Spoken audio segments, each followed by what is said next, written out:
شروع اللہ کے نام سے جو بڑا مہربان نہایت رحم والا ہے۔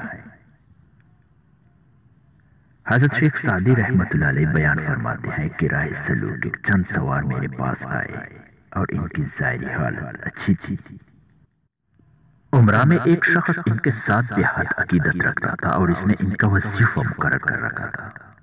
پھر ان درویشوں میں سے ایک نے ایسی حرکت کی جس کی وجہ سے وہ امیر ان سے باغی ہو گیا اور اس نے ان کا وظیفہ بند کر دیا۔ میں نے ہر چند کوشش کی کہ ان کا وظیفہ جاری ہو جائے اور اس کے لیے میں نے ایک شخص تک رسائی حاصل کرنا چاہیے۔ اس امیر شخص کے دربار نے میرے ساتھ بدتمیزی کی اور مجھے اس تک جانے نہ دیا۔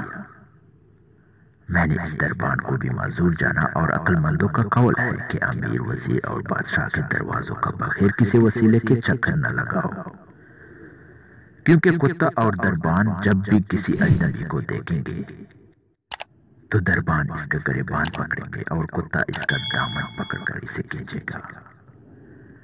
پھر اس امیر شخص کے مقرب بندوں کو میری آمد کا علم ہوا تو وہ مجھے نہایت عزت و احترام کے ساتھ اس کے پاس لے گئے اور میرے بیٹھنے کے لیے ایک اونچی جگہ کا انتخاب کیا۔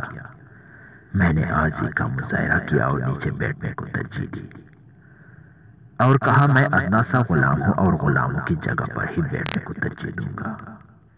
اس امیر شخص نے کہا کہ سبحان اللہ، آپ یہ کیا کرتے ہیں؟ آپ اگر میری آنکھوں کی جگہ بھی بیٹھے تو آپ اس کے حقدار ہیں۔ میں آپ کی عزت کروں گا کیونکہ آپ عزت کے قابل ہیں۔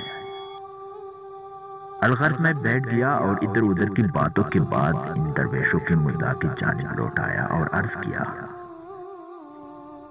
کہ اے شخص، تو نے کیا دیکھا جو انہیں ذلیل و رسوا کر دیا؟ بے شک تمام عزت اللہ ہی کے لیے ہے جو تمام خطاؤں سے درگزر کرتے ہوئے رزق دیتا ہے۔ اس امیر شخص نے میری بات کو پسند کیا اور ان درویشوں کو وظیفہ جاری کر دیا اور اس سے قبل جو وظیفہ معطلی کے زمانے میں بھی تھا وہ بھی انہیں عطا کر دیا۔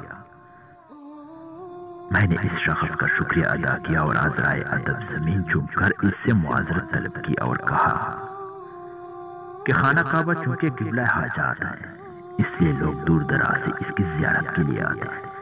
بس آپ کو بھی چاہیے کہ ہم جیسوں کو برداشت کیا کریں، کیونکہ بے پل درخت پر کوئی بھی پتھر نہیں مارتا۔ حضرت شیخ سعدی رحمت اللہ علیہ اس حقائق میں بیان کر رہے ہیں کہ نیک لوگوں کا لباس پہن کر نیک لوگوں جیسے ہی کام کرنے چاہیے، اور کہیں ایسا نہ ہو کہ صرف نیک لوگوں کا لباس پہن کر ایسی حرکتیں کر بیٹھے جو حقیقت میں نیک ہیں، ان کی بدنامی ہو اور لوگوں کو یہ کہنے کا موقع مل جائے کہ سب نیک ایسے ہی ہوتے ہیں۔ اس لیے اللہ عز و جل کے نیک لوگوں کی عزت میں بھی حرف آتا ہے۔